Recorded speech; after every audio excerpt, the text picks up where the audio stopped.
Bien, compañeros, buenas noches, compañeras y compañeros, ¿cómo están? ¿Me oigo? Muy bien, doctor, aquí clases, se escucha muy bien. Gracias, feliz tarde. Me sigo disculpando porque me tengo que estar estirando para darles a admitir a las personas que no admite esta clase, ¿verdad, Milt? Buenas noches, licenciado. Es por eso, yo no van a pensar de que es por otra cosa, pero sí, si no los dejamos fuera. Bien, pues buenas noches nuevamente. Se dan cuenta de que la última clase estuvo muy interesante porque empezamos a hablar de violencia y estábamos hablando de factores y terminamos hablando de un factor que es el factor histórico, del cual a ustedes les di un libro, ¿verdad? En forma, escaneada. Y no sé si algunos ya lo medio leyeron un poquito para Doctor, solo tengo una pregunta, disculpe que lo interrumpa. Claro.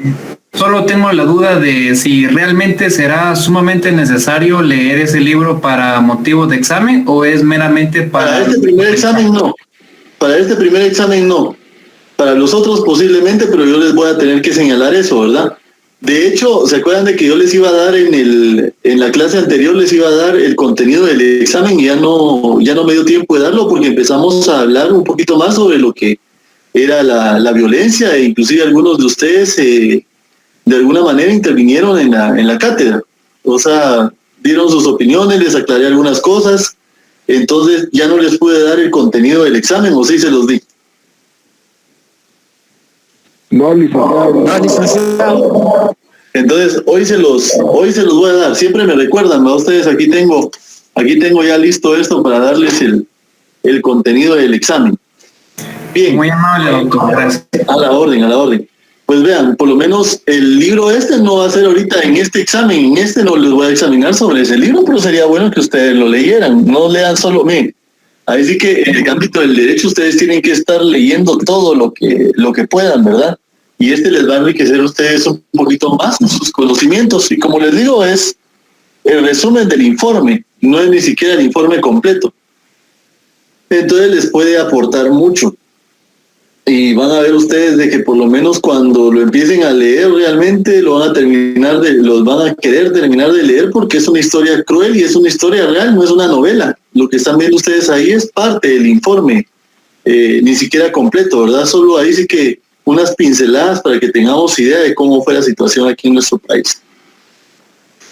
Así pues, como estábamos hablando en la clase anterior, vimos de que los factores que son la desigualdad social y la pobreza, la impunidad, la rearticulación y funcionamiento de algunas mafias y todo esto, y el crimen organizado, así como las secuelas del conflicto armado interno, se constituyen algunos de los factores principales que dan origen a la violencia que se mantiene dentro de nuestro territorio.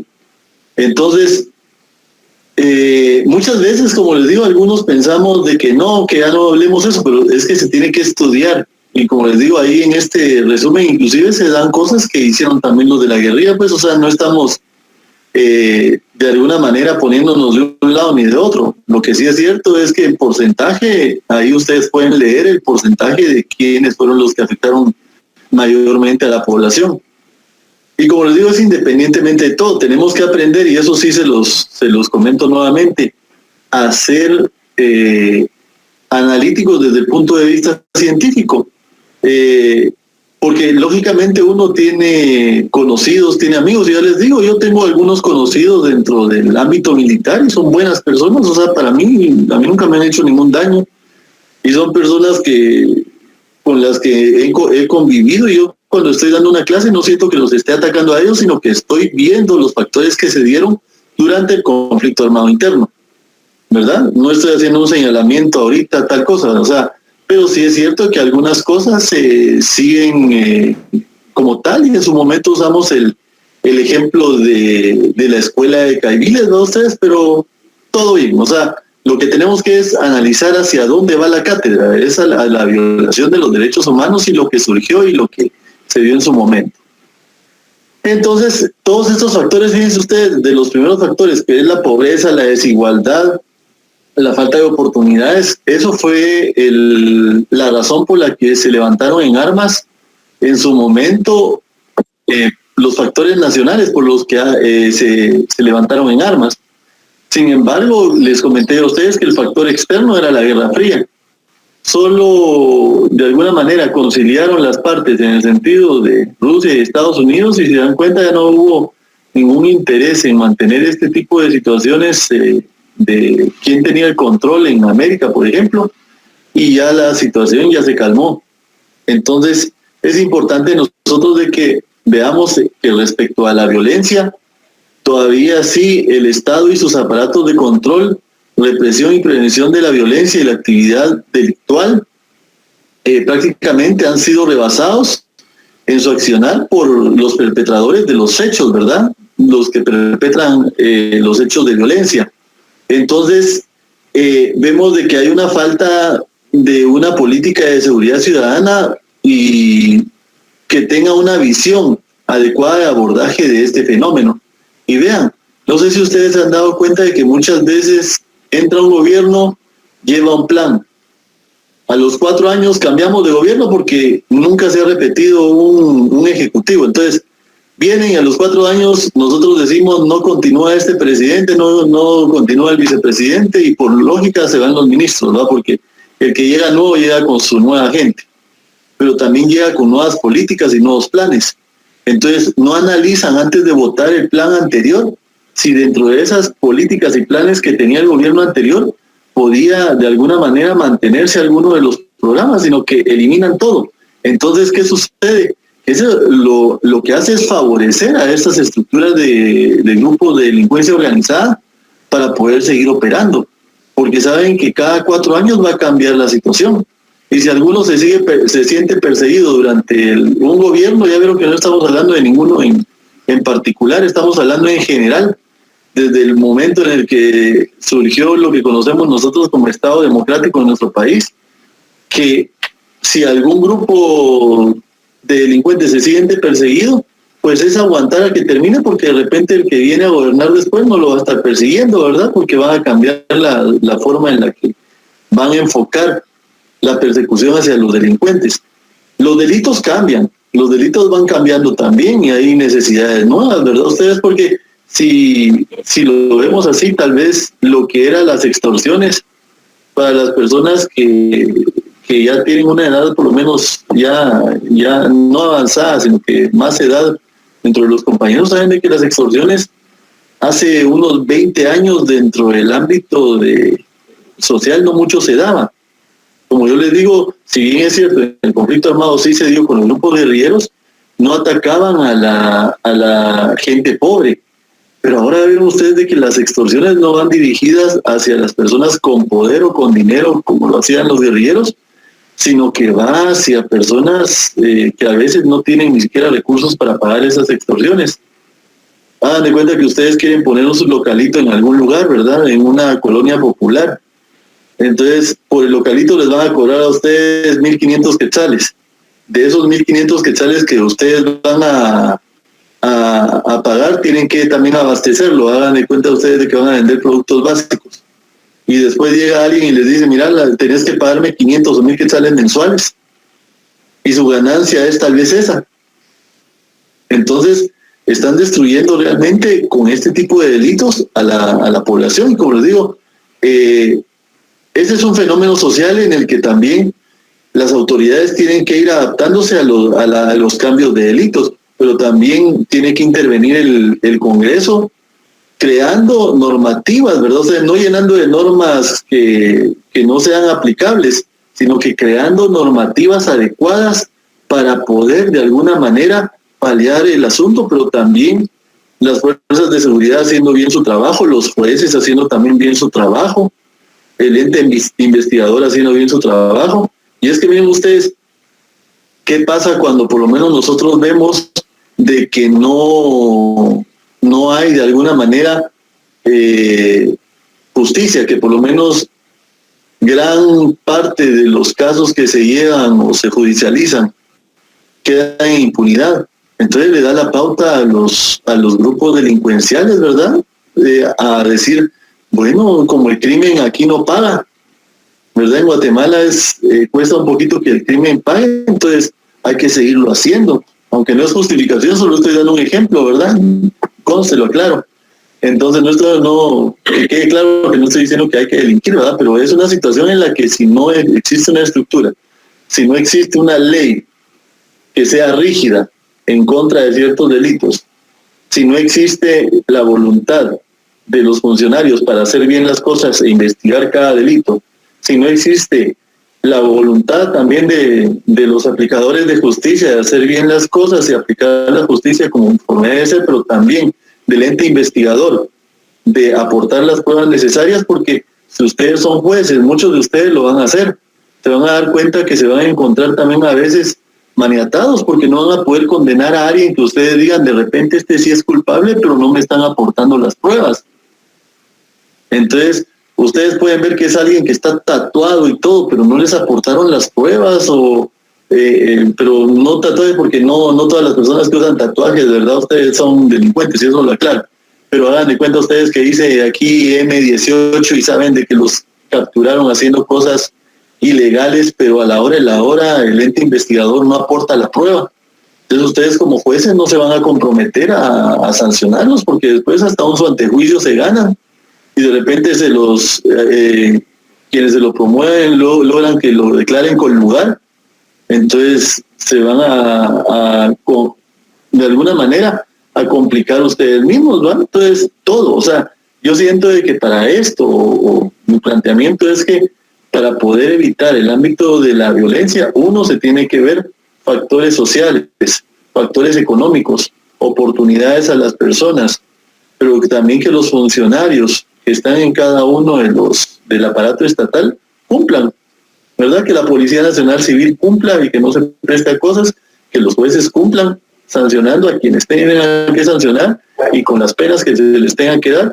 El Congreso, si tiene que crear penas nuevas, crearlas de alguna manera, haciendo la sanción mucho más fuerte y que las personas sepan de que va a ser de alguna manera penado de una forma más rígida si él comete un delito. O sea, todo eso va de la mano, pero oportunidades también a la sociedad, porque no es nada más de estar penalizando a la gente, sino que también hay que darle oportunidades a la gente de trabajar.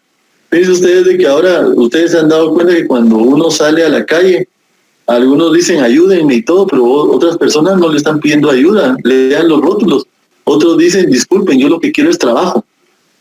No sé si ustedes han visto eso, quiero trabajar, denme trabajo. O sea, no todos les están diciendo denme un quetzal. Algunos están diciendo quiero trabajar, tengo que pagar casa o algo así. Entonces, faltas de oportunidades, ¿verdad ustedes? Y ahorita esta situación vino a complicarlo más todo. Y vean esto, no me voy a salir del tema, pero es algo que ustedes ya están viendo venir. Ahorita por lo menos, si ustedes se han dado cuenta, los bancos están ofreciendo préstamos a granel y todo, y lo están atacando a uno. Todas las marcas de bancos que a ustedes se les vengan a la mente. Yo sé que algunos tal vez trabajan en eso, pero veámoslo desde el punto de vista de estudiantes de Derecho, ¿eh? No desde el punto de vista me conviene vender una tarjeta, sino que o de conseguir de que me pidan un préstamo. Pero realmente quienes se van a ver beneficiados son estas entidades, porque vean, ahorita vienen y alguien quiere un préstamo, viene, hipoteca su casa, o da en prenda su vehículo o alguna cosa así, por una cantidad mínima. Entonces ya vienen a funcionar ahí sí que de una forma en la que si esto del COVID continúa, se siguen perdiendo empleos o no hay empleos para quienes no lo tengan, van a perderlos si sacan un préstamo inadecuado a ustedes. O sea, pero todo eso ¿qué va a crear? Más pobreza y más situaciones ahí en donde van a haber de alguna manera faltas de oportunidades y todo. O sea, lo que viene ahorita es grave, ustedes no crean. Las consecuencias económicas todavía no se están viendo, las consecuencias que van a haber. Miren ustedes lo que pasó por lo menos en Estados Unidos después del 9/11, ¿verdad? Y así se han dado según algunos fenómenos sociales que ellos han tenido, en donde de alguna manera ellos vienen y de alguna manera hay problemas económicos y las propiedades y los precios de las propiedades se van para abajo. Entonces aquí la situación no va a ser de que las propiedades tal vez se vayan para abajo, sino que quienes están aportando esos préstamos están aprovechando de las personas que apenas si tienen para dejarla asignada. O sea que va a haber más pobreza, mucho más pobreza. De hecho ya lo hay, pero como les digo, las repercusiones reales todavía vienen y las vamos a ver más adelante. Entonces vemos de que hay una falta de una política de seguridad ciudadana que parta de una visión adecuada de abordaje del fenómeno y la existencia de planes estratégicos, la infiltración de alguna manera en el crimen organizado, en las diferentes esferas que se ha dado en algunos sistemas de justicia, en algunas situaciones en donde ellos de alguna manera manejan a quienes ostentan el poder, es delicado también, y algunas de ellas uno se va dando cuenta en el camino, ¿verdad? Aunque aclaro yo eso, en el ámbito del derecho y de derechos humanos tenemos nosotros también que decir de que es importante ver la presunción de inocencia, ¿verdad ustedes? Pero sí hemos visto situaciones donde sí el crimen organizado se ingresa dentro de las estructuras del poder.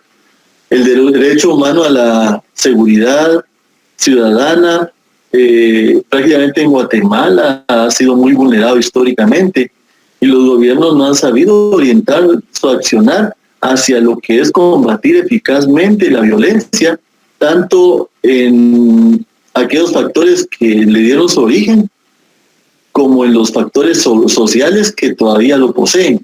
Entonces, factores que le dieron origen, como les digo, cuando se firmó la paz, ya se los había mencionado, no se les dio una salida tanto a los combatientes militares como a los combatientes guerrilleros, y eso de alguna manera afloró violencia, porque no se les enseñó otros oficios. Entonces, qué importante es todo esto, tomarlo en cuenta. Pero en el ámbito de gobernar muchas veces se opone hacia la historia y no se dan cuenta de que hay que estudiar lo social y lo histórico, el por qué es que el pueblo es así. Les comentaba yo a ustedes de que muchas veces hay personas que a ustedes les mencionan un gobierno militar y dicen, es que lástima que ya no está tal presidente, lástima que no está Ríos Montt en el poder, él los hubiera mandado a fusilar, les hubiera quitado las manos a esos ladrones, hubiera hecho tal y tal cosa, pero esa no es de alguna manera la solución a un problema, pero sí nos han enseñado, si nosotros analizamos eso, a que la violencia se combate con violencia. Eso es lo que nos han enseñado a nosotros como sociedad. Y les voy a mencionar algo. Por ejemplo, si uno de nosotros va a Suiza y empieza a hablar de la pena de muerte, promoviéndola para aplicarla en Suiza, por ejemplo, les aseguro yo de que la concurrencia se levanta y se sale, porque dicen, es un tema que ya está superado por la sociedad aquí en Suiza, que no es una situación que pueda abordarse, porque se ha comprobado que eso no es la solución a los problemas de violencia. Pero aquí en Guatemala, ustedes hablan de pena de muerte y el 90% mínimo levantan la mano de que están de acuerdo, ¿verdad? Y no se dan cuenta, aunque eso lo vamos a ver más adelante, que si nosotros decimos sí a la pena de muerte, a quienes más estamos exponiendo es a nosotros mismos. Bueno, en el caso de las mujeres no se les aplica la pena de muerte, en el caso de los adultos mayores tampoco, y también la Constitución protege a los menores porque son inimputables, no se les puede aplicar esa pena. Entonces, pero en el caso de por lo menos los factores de igualdad, ¿será que la justicia se aplica con igualdad? ¿Será que a un Gutiérrez, será que a un Castillo le aplicarían la pena de muerte si comete un delito de los que están de alguna manera dentro de la ley? Como se los aplicaría a cualquiera de nosotros. ¿Será que confiamos plenamente en los entes investigadores en que no se confundan? Miren ustedes cómo los factores sociales, como les digo, lo que nos han históricamente inculcado a nosotros, que la violencia es la que va a combatir la violencia, es lo que la mayoría tenemos, ¿verdad? Y algunos hemos tenido que ir cambiando el punto de vista ya leyendo más. Y yo les voy a confesar algo, y eso se los puedo jurar. Cuando yo estaba en el semestre de ustedes Y todavía cuando yo cerré, si a mí alguien me hablaba de la pena de muerte, totalmente de acuerdo, ¿verdad? Hay que matar al que cometa los delitos que están encuadrados dentro de la pena de muerte y todo. Pero después ya analizando bien, o sea, si se ponen ustedes a analizar el sistema de justicia, el aparato estatal, que cuando ustedes dicen sí a la pena de muerte, hagan de cuenta de que aquí está su vida, y ustedes le dicen a quienes ostentan el poder, tomen, mi vida es de ustedes hagan lo que quieran. Si ustedes quieren me la conservan, si ustedes quieren me la quitan. Ustedes tienen la potestad, porque ustedes quienes ostentan el poder, o quienes investigan, o quienes aplican la ley, son infalibles. Y van a hacer bien una investigación y no van a cometer ningún error, no va a haber error judicial. Entonces, si nosotros estamos de acuerdo con eso, pues vamos a decir, bueno, que pase, ¿verdad? O sea, pero ya después, analizándolo, como les digo, en el caso mío yo cambié totalmente de opinión. Ya cuando empecé a estudiar lo que es el ámbito de derechos humanos, y más todavía cuando ya estuve en la maestría, porque ya analiza uno las situaciones estatales, los errores que hay en el Estado, o la situación de que uno ve que no para todos es por igual, y que hay gente que puede salir libre y todo, y por hacer cosas atroces, y que no hay para todos igualdad, como les digo, que es muy importante.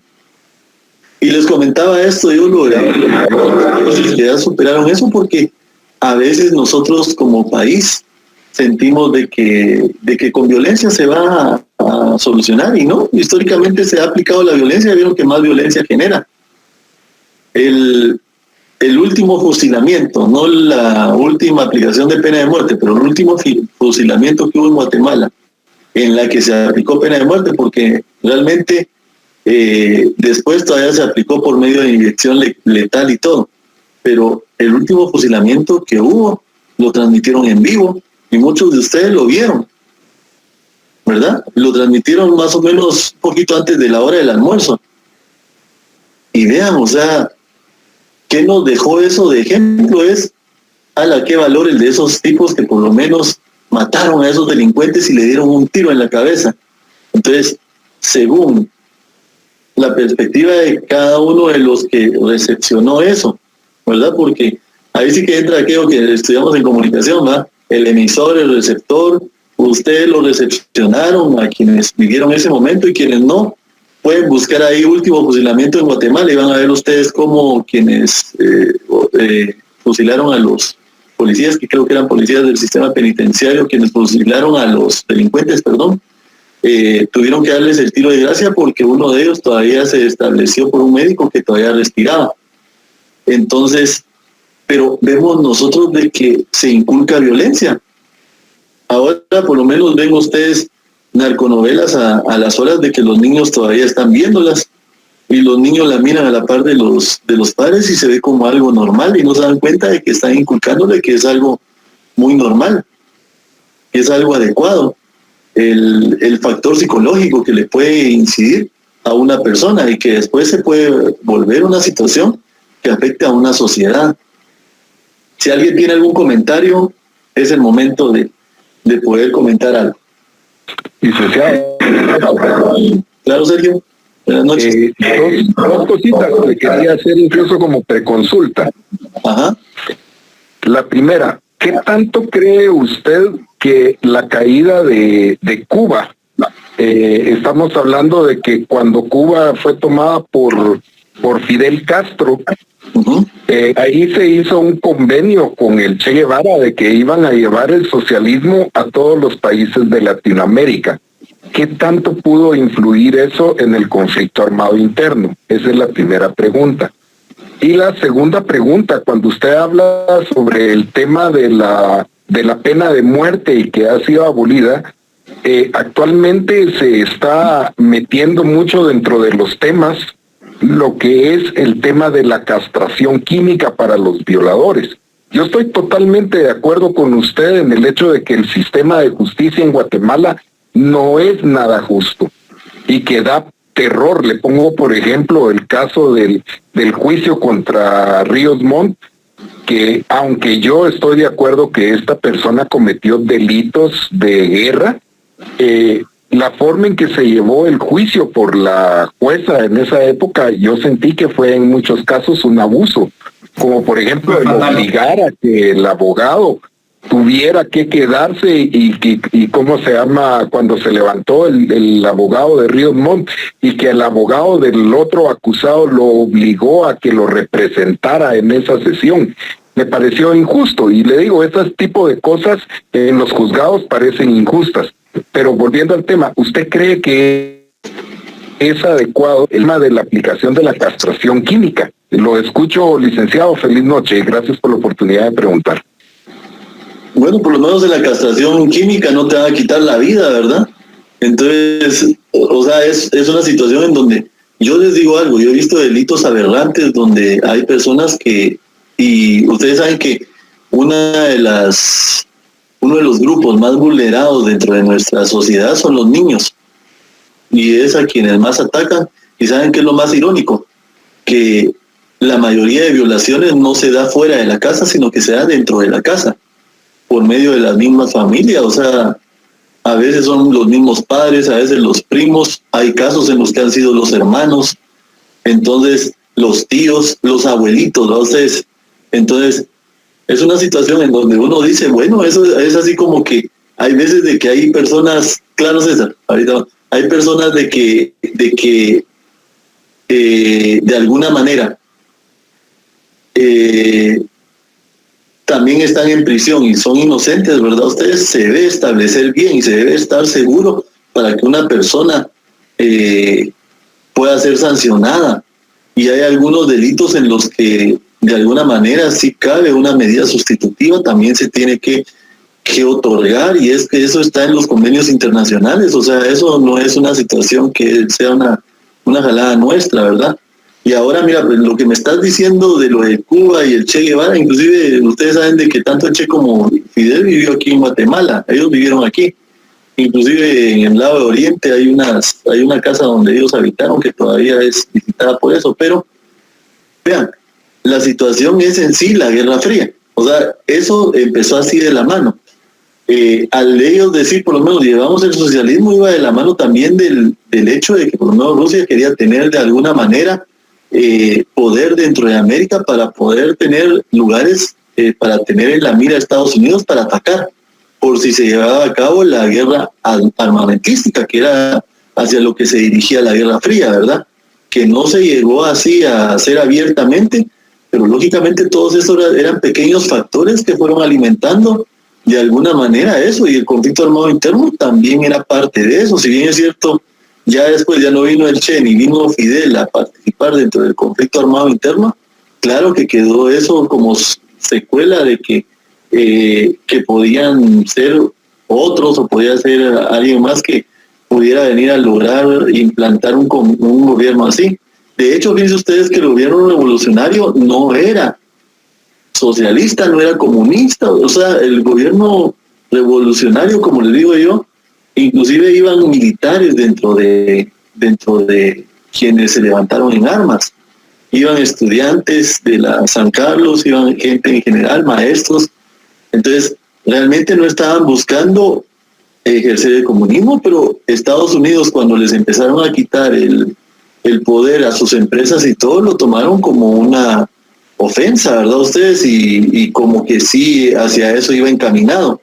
Pero no, lo que se estaba buscando es que al trabajador tuviera un acceso a prestaciones adecuadas, a tratos dignos, que la tierra pertenecía a quienes pertenecían, ¿verdad ustedes? Y no se les podía expropiar. Entonces, todo eso era la situación, pero entonces vino la contrarrevolución, ¿sí? Entonces, pero eso es que regresamos, porque Sergio me planteó eso, entonces regresamos un poquito al marco histórico, ¿verdad? Entonces, puede ser uno de los factores, porque ahí se acuerdan ustedes que si Estados Unidos investiga cada una de las cosas, sabía muy bien de que ellos tenían esos planes, pero realmente quienes sustentaban económicamente esos planes era de alguna manera en ese entonces Unión Soviética, que era de alguna forma quienes estaban en conflicto con Estados Unidos. Estaba levantando la mano César. César quería hablar algo. Así es, licenciado, muy buena noche. Perdone la molestia, fíjense que yo me quedé pensando de la clase anterior. Claro, Yo pensaba que hay una brecha entre lo que se llama el ladino y el natural, por decirle de alguna forma. Pero me recuerdo yo que en el conflicto armado interno fueron a traer personas de los pueblos para pertenecer al ejército. O sea, no eran ladinos en sí los que eran carne de cañón o estaban al frente, sino que era el mismo pueblo, y muchas veces del mismo pueblo que habían ido a traer personas de ese mismo pueblo. A ese mismo pueblo iban a arrasar ya perteneciendo al ejército de Guatemala.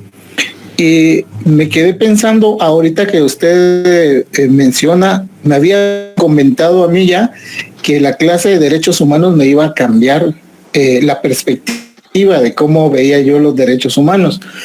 Y la verdad, con lo que usted anteriormente mencionó, el poner mi vida en las manos de un sistema como el que actualmente vivimos, yo no lo haría, o sea, para nada. Pero los derechos humanos son los que nos hacen ver esa situación.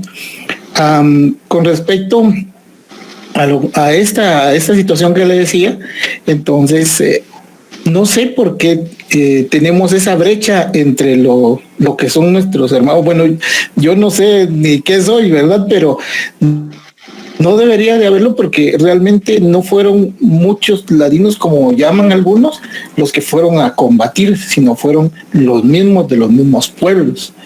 Entonces, pero nos hacen ver que somos enemigos de alguna manera, y no debería de ser así, ¿verdad? Ese mira, es nuestra riqueza comentario. nos confronta, César. ¿Te das cuenta que nuestra riqueza nos confronta? Porque las culturas que nosotros tenemos, eso es riqueza para un país. Esa es riqueza para un país, Exacto. sabiéndola llevar. Pero cuando venimos y de alguna manera, en lugar de buscar esa unidad social, diciendo, bueno, los que chiles tienen estas costumbres, estas tradiciones, y deben de respaldarse las que no violentan los derechos humanos de las mujeres, por ejemplo. Pero empezamos a atacar. No, que miren que esa es ignorancia, miren, porque no piensan igual que nosotros o porque no actúan igual que nosotros. Cuando en realidad no sabemos si la ignorancia la tenemos nosotros por no adaptarnos o no comprender hacia dónde van sus tradiciones, ¿verdad ustedes? Muchos pueblos siembran conforme la luna. Entonces, alguno de nosotros puede decir, yo voy a sembrar el día que yo quiera, pero de repente ese factor les ayuda en sus cosechas y que salga mejor. O sea, esa es una situación en la que tal vez, si yo fuera agrónomo, dijera, no, pero para eso puedo usar cualquier tipo de químico, ¿verdad? Pero el químico hace daño. Entonces, pero ese es un ejemplo nada más. Y tener razón, César, fíjate de que lastimosamente a quienes más vulneraron eran a quienes menos tenían. Y por lo general quienes menos tienen es el pueblo. Entonces es a quienes iban a traer para poder ir a combatir a las montañas, a los soldados rasos, ¿verdad? Y como les digo, lo que les decían en la Escuela de las Américas a los meros jefes lo venían a implantar aquí y a obligarnos a hacer las cosas.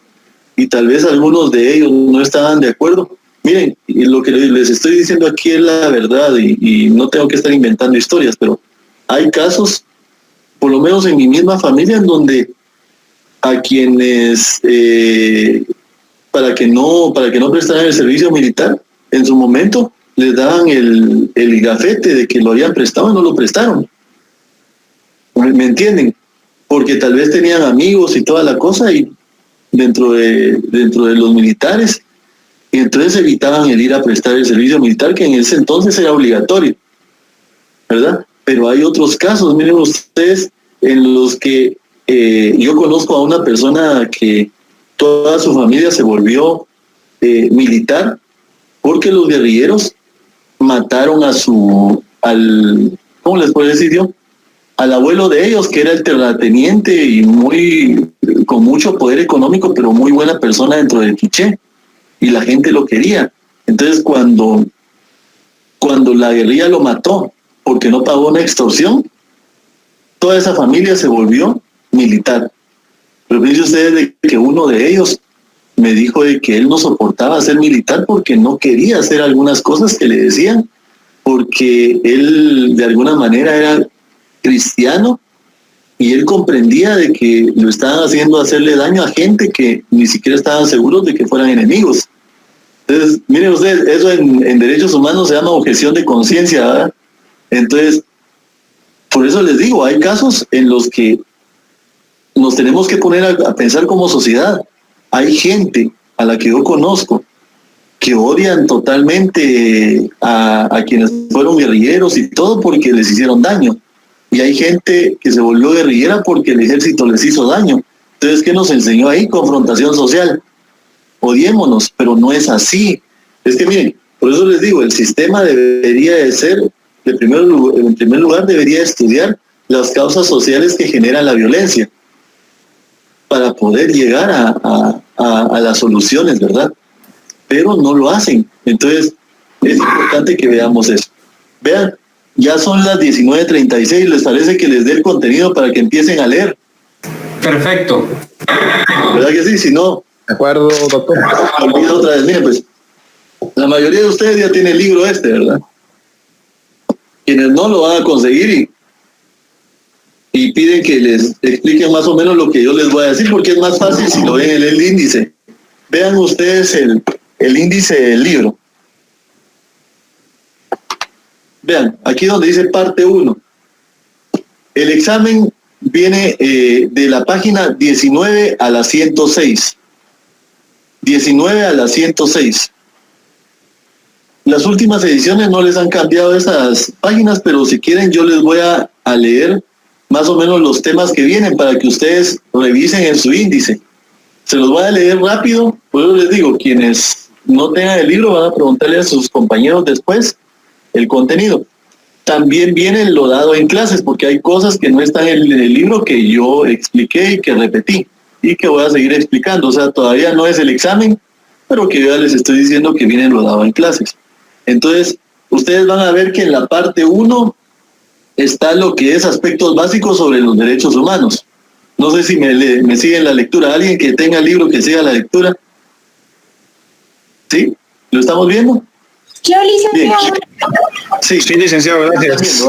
Después Sí, dice licenciado. definición en números romanos. ¿Se han dado cuenta de eso? Definición. Después, números romanos 2. Todos son números romanos lo que les voy a decir ahorita. Después viene principales fundamentos de los derechos humanos. El 3 son aspectos filosóficos de los derechos humanos. El 4 es aspectos sociológicos de los derechos humanos. El 5 es fuentes de los derechos humanos. Ahí están las internacionales y las nacionales. El 6 es finalidad y sujetos de los derechos humanos. El 7 es diferencia entre derechos naturales del hombre y derechos fundamentales y derechos humanos. El 8 es característica de los derechos humanos. El 9 es la clasificación de los derechos humanos. Ahí está la de civiles y políticos y la de los derechos económicos, sociales y culturales y de los pueblos o solidaridad, que ahí se refiere a las generaciones de los derechos humanos. Ustedes han oído de las generaciones, eso es a lo que se refiere. El 10 es los derechos humanos fundamentales contemplados en la Constitución Política de la República de Guatemala de 1985, y ahí habla de las garantías, de los derechos de garantías sociales y de los derechos de solidaridad de los pueblos. El 11 es los sistemas internos de derechos humanos, y el 12 es la internacionalización de los derechos humanos y la relación con el derecho interno. Entonces, hasta ahí llega. Y si ustedes se dan cuenta, los que tengan el índice, ahí les marca el 98, pero en el 98 empieza el último tema. Entonces termina en la página 106. ¿Sí? Entonces verifiquen ustedes, los que tengan el libro, es de la página 19 a la 106. ¿Y por qué 19? Porque lo primero es la introducción, que es bueno leerlo y todo, porque ahí ven ustedes el enfoque que le va a dar el autor, ¿verdad? Pero ahí está el prólogo y la introducción. Ya donde empieza todo el sistema de los temas es en la parte 1, que ya es hasta la página 19. Entonces, de la página 19 a la 106, y no sé si alguien tenga algún libro en el que no coincidían los temas como se los leí, pero yo creo que todos coinciden. Si alguien no tiene alguna edición, ¿qué edición es?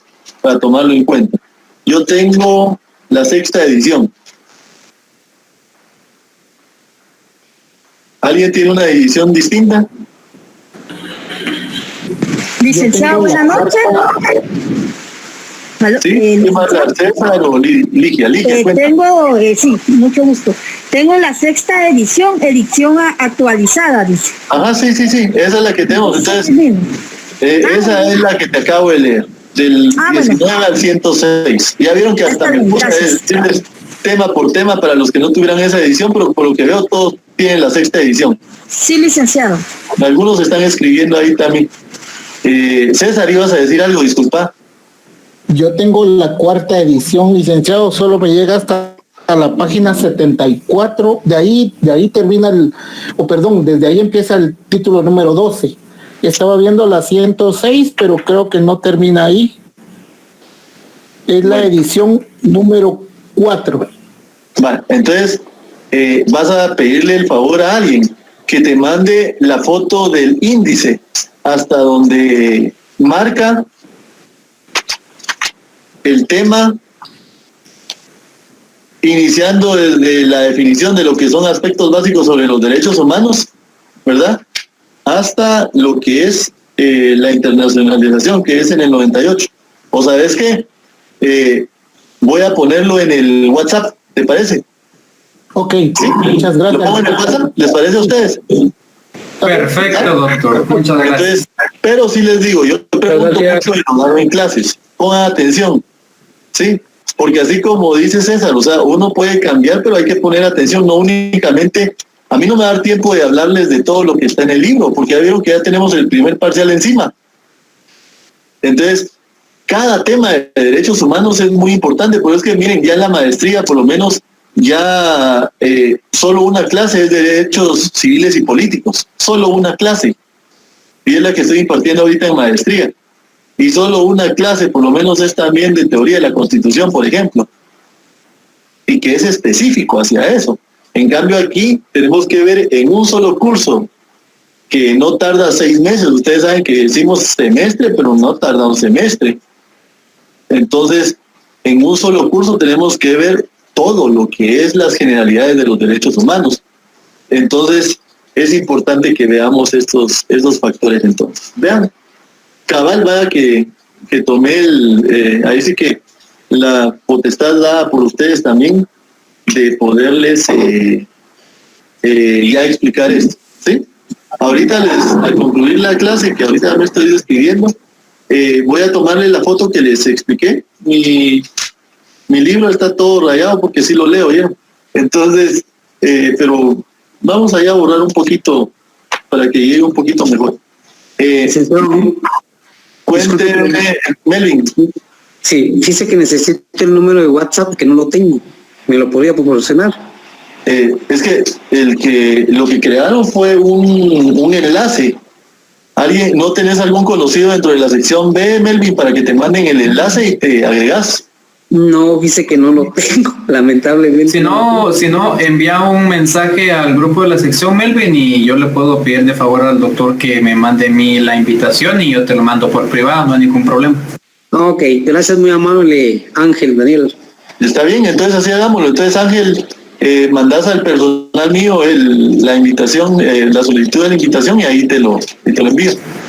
Perfecto. Gracias, muy amable. Bueno, éxitos a todos y como les digo, miren, cuiden a sus familias. Ahí sí que independientemente de lo que decidan las autoridades, cada uno de ustedes es parte importante dentro de sus familias y más que son los abogados, ¿verdad? El orgullo de sus casas.